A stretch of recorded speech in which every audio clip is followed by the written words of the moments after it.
ABS-CBN seeks a competent witness to testify on that fact. As to the contents of this compact disc, the real evidence would be the compact evidence themselves. So let the compact disc become a part of the testimony of the witness, and whatever are the impressions depicted in each of the compact discs, the real evidence will be those individual compact discs themselves. So ordered. Thank you, Your Honor. If the court, may we make a short manifestation, Your Honor? Proceed. If the court will notice, Your Honor, we never dispute, much less do we controvert, that the 7 discs identified by the witness were in her possession by reason of her function as alleged chief librarian of ABS-CBN, Your Honor. What we are contradicting, Your Honor, is the fact that the labeling made do not appear to be made by her personally. She cannot even explain who made this labeling, Your Honor. Well, only that particular aspect, Your Honor. You're correct. You are correct. That to that extent she herself admitted, that's an admission, Yes. that she's ignorant of those labeling. That, And so those are in the record. yes, Your Honor. Those So are the admission of a witness against the one presenting is an evidence adverse to the presenting party, isn't it? yes, Your Honor. Okay. So, but our to the object- extent of the contents, of Yes, the Your Honor. truthfulness or lack of truthfulness, accuracy or inaccuracy of the contents of the disc gets presented to her, you are correct that those are hearsay to her. Thank so you. therefore, the real evidence will be the diskette themselves. Yes, Your Honor. And those are apparent to any viewer of the diskette. Correct, Your Honor. Okay. So order. Thank you, Your Honor. Were you in any way privy to the subject matter of this press? May I beg your indulgence? Let's suspend the trial for 1 minute. 1 long minute, Your Honor? Yes. Thank you. Resume.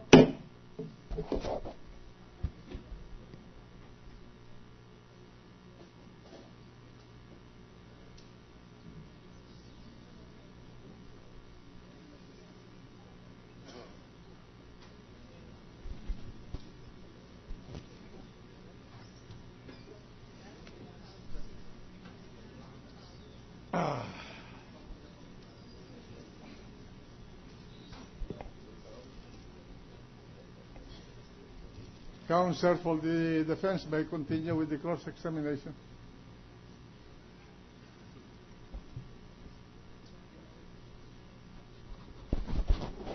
We are through with the witness, Your Honor. Thank you very much for the You're witness. through with the witness? With my cross, Your Honor. You are through with your cross, Yes, of Your Honor. this witness. Correct, Your Honor. All right. The redirect, No redirect, Your Honor. no redirect. The witness is discharged.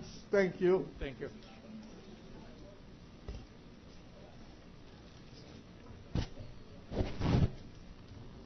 Next witness who is going to be subject of cross-examination. The ABS-CBN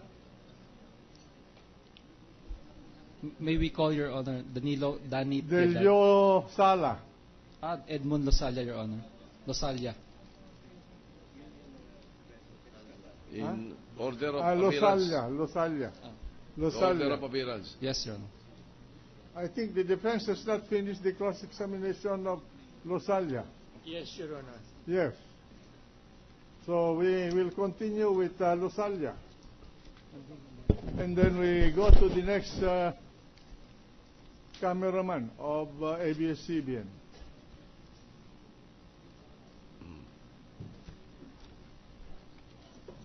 Is Mr. Losalia here? Yes, Your Honor. Will you bring him in for cross-examination? He is on his way, Your Honor.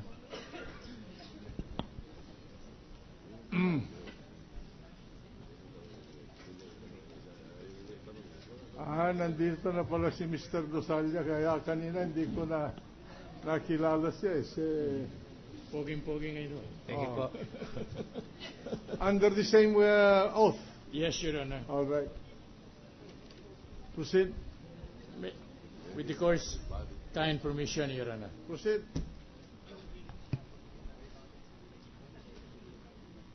I recall that when you took the witness stand last time, nung una po kayong tumistigo, ang binanggit ninyo doon sa video ninyo, pangyayaring naganap nung November 15, 2010.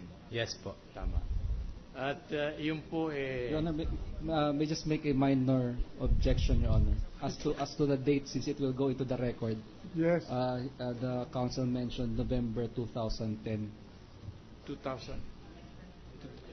Yes, 2011. 2010. That's what the defense counsel said. It is 2011, di ba?